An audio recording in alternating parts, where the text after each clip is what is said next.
Yes, Douglas Murray. I'm sure you guys are familiar with Mr. Murray, author, columnist, commentator, and now warmongering neocon asshole, as you wrote in the New York Post here, which is now in full swing anti-Trump shill mode, by the way. The GOP has to get behind Ukraine in order to defeat Putin. Why? What is happening to the Republicans? MAGA, my naga. MAGA, my naga. That's all I could think about. Probably that. There was a time, only a decade ago, when the Republican Party was full of war hawks. A bit too full, actually. After 9/11, it became a point of patriotism to be behind American military actions in the world. Part of the burden of being a superpower was that America also had to police the world. It's funny, there is a sizable portion of the American electorate, across the political spectrum actually, that don't actually want America to be the world police. That period didn't end well. No shit. In fact, the correction was overdue. The failure of state building in Iraq and Afghanistan needed to be followed by a period of reflection. What it did not need to be followed by was a retreat into isolationism. And why not, Douglas? America hasn't won a war since the Second World War, and even then there were late players into the game. Yet that is something that seems to be brewing in the current Republican Party.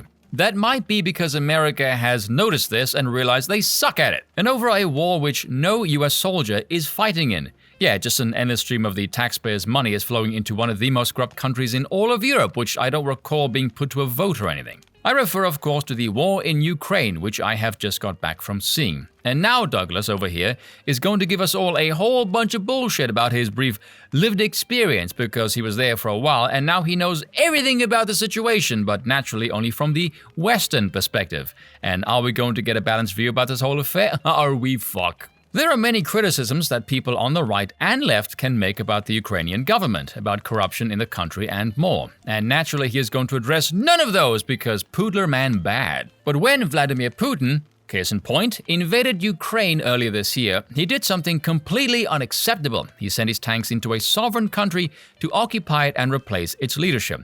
Whereas when the Americans do that, it's all forgiven because democracy is my freedom or some stupid bullshit.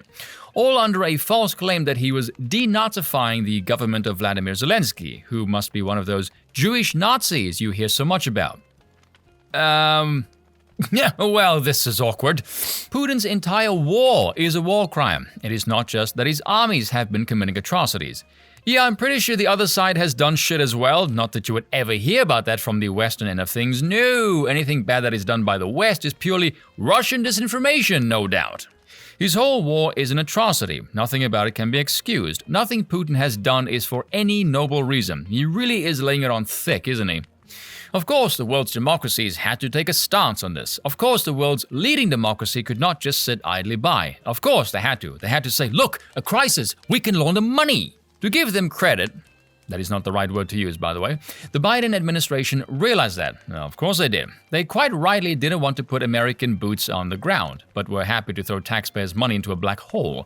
But if you're not going to put your own military in harm's way, the least you can do is arm our allies and make sure they are suitably equipped for a war they've been forced to fight. Yeah, we don't mind spending billions to turn this whole affair into a proxy war during the middle of a recession and economic turmoil, or to turn the Ukrainians into cannon fodder so the US military-industrial complex can keep making more money. Weaken Russia as we walk closer to nuclear Armageddon. What a noble idea. Perhaps it is because the arms to Ukraine have been given under a period of Democrat rule that certain Republicans have turned against it. Yeah, I'm sure that's the only reason, Douglas. Partisan politics. It is not at all because the US taxpayer that many of these politicians represent want nothing to do with any of this or this war, don't think it is their place to keep escalating it and keep funding this, and has absolutely no benefit to the US citizens whatsoever that these politicians actually represent. It has nothing to do with any of that, I'm sure. Perhaps they're fed up with Pelosi and Biden's grandstanding. Maybe they're fed up with being made to feel that Ukraine is this month's cause. But whatever the reasons, some members of the Republican Party have got themselves into a very troubling corner. No, they haven't. For instance, earlier this week, Republican Representative Matt Gaetz boastfully tweeted, "I will not vote for another dollar to Ukraine." Good, well done, Matt Gaetz. Other Republicans have joined him, including more important figures like Kevin McCarthy, who said that Republicans would ensure Ukraine would not get a blank check from America, as though anyone ever said it should. I'm sorry, what exactly does "in order to defeat Putin" mean to you, Douglas? Now, with the Republicans enjoying a razor-thin majority in the House, even the most fringe members of the Republican Party could have a significant impact on world events. My God, imagine trying to go for a peace deal instead of further escalating war. Apparently that is not on the cards here. If they decide to make the arming of Ukraine a partisan issue, they could wreak havoc. And what exactly do these anti-Ukraine Republicans hope to achieve? How about not starting a third world fucking war? It is understandable to take the lessons from Iraq and Afghanistan that America should not be in the business of state building, though that was something America used to be perfectly good at decades ago. But fine, a backlash is underway. Okay, so you are advocating for regime change in Russia. Good to know. A question for you, Douglas. Why the hell was this not done when the Soviet Union fell? Yet what is more likely to keep American troops out of harm's way than to make sure a vicious opponent of the United States cannot win a war he began? Arming the Ukrainians to push Putin back is not just a gamble, it has already worked. No, it hasn't. It is one of the reasons why the Ukrainians have had such success on the ground and why Putin is in retreat. A retreat that I have seen.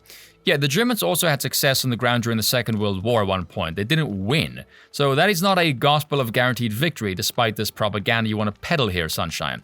As a matter of fact, look at this. Satellite imagery shows extensive destruction of Ukraine power grid. Not surprisingly, Ukraine suffered far more damage to their utilities than the government and media let on. Later estimates range from 60 to 80% of the nation's grid destroyed or unusable, and the latest satellite photos of active lights at night support this. Do we have any of this anywhere in the Western media? Nope. Radio silence. Back in February, when this war started, the civilized world agreed that Putin could not get away with his actions. Countries who were weak on the question were shamed. The Germans, for instance, were initially reluctant to help Ukraine because Germany is so reliant on Russian gas. Yes, because how dare those Germans want independence away from Washington by trading with the Russians and develop a good relationship with Russia that will cause them to tell Washington to fuck off so you can no longer use Russia as an excuse to keep arming NATO to the teeth. Notice NATO is nowhere mentioned in this whole article. I wonder why. Since then, the question has been which European power would go weak first. Would it be Germany, France, or Italy? Surely one of them would break the line the West has been holding. Well, Germany can't now, seeing as the Americans blew up Nord Stream, which is also missing from this, not to mention if you look at this.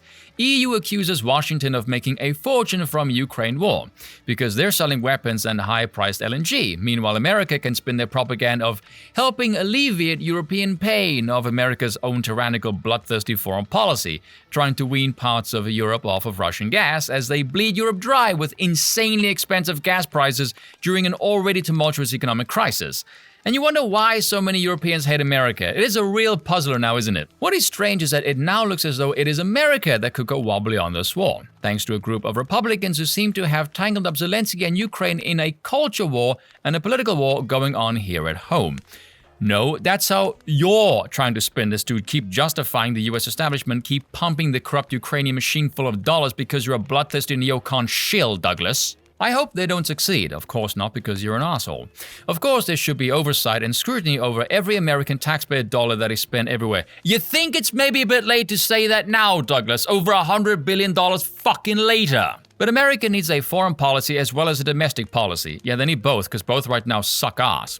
The party of Reagan used to recognize that, and also knew that when Russian tanks roll into a country, the job of the United States is not to sit back and watch. Now, something to note with this warmongering propaganda piece we have here. It is incredibly vague. Things like, get behind Ukraine in order to defeat Putin, and it seems to advocate for regime change, and in no way discusses how that would impact anyone or anything, how that might impact China or the countries that did not condemn Russia. Would they be punished? If so, how and with what? How would this impact the BRICS nations, for example? Who are you going to put forth as a Washington puppet, as you no doubt will try and turn this into another vassal state of the Americas? How will this impact global energy or Russia's foreign relations? Notice none of that. No, it is just, we must defeat Putin. And then what? No one else is mysteriously absent? Any perspective of the other side whatsoever. Which is funny that he mentions Reagan, yet nothing post-Reagan. As a matter of fact, let me ask you a simple question. Why did Putin invade Ukraine in the first place? And don't give me that anti-Nazification crap. That's a bunch of bollocks and everybody knows that. If you read this crap, you'd have no freaking idea. He doesn't mention the Wolfowitz Doctrine, George Kennan's warning over the expansion of NATO, which is also strangely absent, the Euromaidan, the corruption of the Biden family and their involvement with Ukraine, the recent FTX crypto scandal, the damage to the Nord Stream pipeline, the Bucharest summit of 2008, Russia's nuclear capabilities. No, none of that. This is just a blanketly partisan piece of propaganda that would give the Pentagon a raging hard-on. Fuck Douglas Murray.